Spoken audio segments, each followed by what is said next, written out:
Halo, nama saya Muhammad Farhanur. Saya akan menjelaskan tentang perbedaan budaya komunikasi nonverbal. Secara umum, komunikasi sendiri terdiri dari dua macam, yaitu komunikasi nonverbal dan juga komunikasi verbal. Komunikasi verbal tentu sudah lebih dahulu kita kenal, namun tentunya beda penerapannya.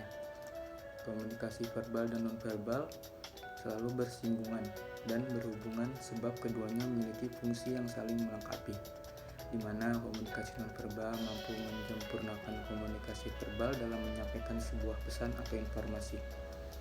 Komunikasi nonverbal sendiri sudah jauh lebih dahulu ada jika dibandingkan dengan komunikasi verbal, sebab komunikasi nonverbal lahir jauh sebelum manusia mengenal bahasa. Seperti yang kita tahu bahwa komunikasi verbal sendiri menggunakan bahasa sebagai elemen utamanya. Pada dasarnya, komunikasi nonverbal yang terjadi dapat menciptakan sebuah kebudayaan dalam masyarakat. Sederhananya adalah komunikasi verbal akan menciptakan bahasa yang merupakan bagian dari budaya, sedangkan komunikasi nonverbal juga akan menciptakan budaya. Hubungan komunikasi nonverbal dengan budaya menjadi jelas, sebab terdapat keterikatan di antara keduanya yang kemudian melatar belakangi hadirnya budaya dalam masyarakat. Sebagaimana yang kita tahu, dalam masyarakat adat di Indonesia lahir dari adanya komunikasi-komunikasi nonverbal yang terjadi di antara masyarakat adat. Komunikasi ini kemudian bentuk lingkup dan cakupan dalam hubungan antar budaya. Jadi tanpa komunikasi nonverbal, maka budaya tidak akan lahir dengan sendirinya.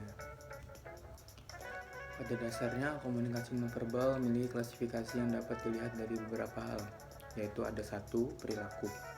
Perilaku merupakan implementasi dari perbuatan yang dilakukan oleh seseorang.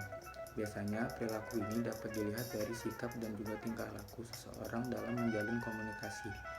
Ada yang kooperatif, ada yang komunikatif, bahkan ada juga yang tertutup tergantung dari pribadi dan sikap individu tersebut. Namun yang pastinya adalah perilaku sendiri merupakan bagian dari komunikasi nonverbal yang pada akhirnya dapat membentuk budaya. Misalnya saja seseorang dengan latar belakang budaya Jawa, maka komunikasinya akan lebih halus dibandingkan dengan seseorang dengan latar belakang budaya Batak.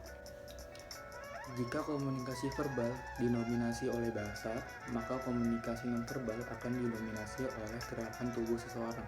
Seperti gerakan ini dapat mengisyaratkan dan mengartikan pesan yang nantinya ingin disampaikan, seperti misalnya saja dalam komunikasi nonverbal dalam budaya Jawa. Ketika kita menunjuk sesuatu, biasanya akan menggunakan jempol, terutama bagi masyarakat Jawa di daerah Jogja. Sedangkan gerakan-gerakan berbeda akan ditunjukkan oleh masyarakat dengan latar belakang budaya timur yang menggunakan jari telunjuk. Nah, tentunya setiap budaya akan menghasilkan pola komunikasi nonverbal yang berbeda, sehingga kita tidak bisa menyamaratakan kesemuanya. Dari sini dapat kita lihat bagaimana budaya yang ditanamkan akan memberikan perbedaan pola komunikasi yang sangat signifikan, sehingga tentunya satu sama lain haruslah saling berkorelasi dengan baik sebagaimana macam-macam media komunikasi. Yang ketiga ada ekspresi wajah. Ekspresi wajah yang merupakan bagian dari komunikasi nonverbal, sebab dalam berekspresi kita tidak membutuhkan bahasa. Bahkan komunikasi nonverbal, adanya ekspresi wajah ini akan membuat komunikasi dapat berjalan dengan efektif. Di lain hal, yang kemudian dihubungkan dengan budaya adalah ekspresi yang ditimbulkan dapat berbeda. Yang keempat ada kontak mata. Mata merupakan salah satu indera yang dianggap sangat penting sebagai bagian dari tubuh manusia. Sama pentingnya dengan keberadaan kontak mata dalam komunikasi yang terjalin. Di negara Paman Sam, jika seseorang petugas medis kurang melakukan kontak mata dengan pasien akan dapat menimbulkan protes atau komplain. Hubungan dengan budaya adalah beberapa negara yang menggunakan kontak mata sebagai hal yang penting. Seperti antara lain negara-negaranya adalah negara-negara Timur Tengah, Perancis, Jerman, dan lain-lain. Berbeda dengan budaya di negara ini yang menggunakan kontak mata sedikit seperti Korea, Jepang, Afrika, pribumi Amerika, India Timur, dan lain-lain. Yang kelima, ini ada waktu. Dapat dipahami bahwa dalam perspektif nilai budaya, waktu merupakan elemen utama, di mana dengan adanya waktu, maka manusia dapat mempelajari bagaimana anggota suatu budaya memandang suatu waktu, bagaimana dalam kecepatan dan ketepatannya terhadap waktu yang sangat jarang diajarkan secara eksplisit, melainkan berjalan di bawah alam sadar.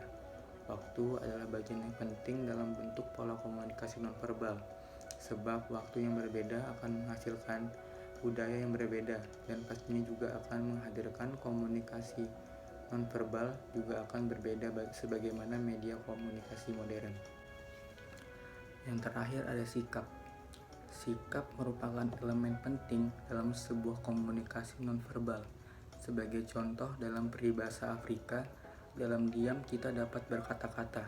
Artinya, sikap diam dapat mengirimkan petunjuk nonverbal mengenai situasi komunikasi. Sikap diam dapat membantu seseorang dalam upaya menyediakan umpan balik, menginformasikan kepada penerima maupun kepada pengirim mengenai kejelasan ide. Sikap diam juga dapat menandakan pentingnya interaksi interpersonal secara menyeluruh. Sikap diam atau keheningan ini juga bervariasi antara satu budaya dengan budaya lainnya. Misalnya di Inggris, sikap diam diartikan sebagai ketidakyakinan, sedangkan di Igbo dianggap sebagai suatu penolakan. Budaya adalah bagian dari filosofi dalam kehidupan yang dipandang sebagai nilai yang sakral dari generasi ke generasi.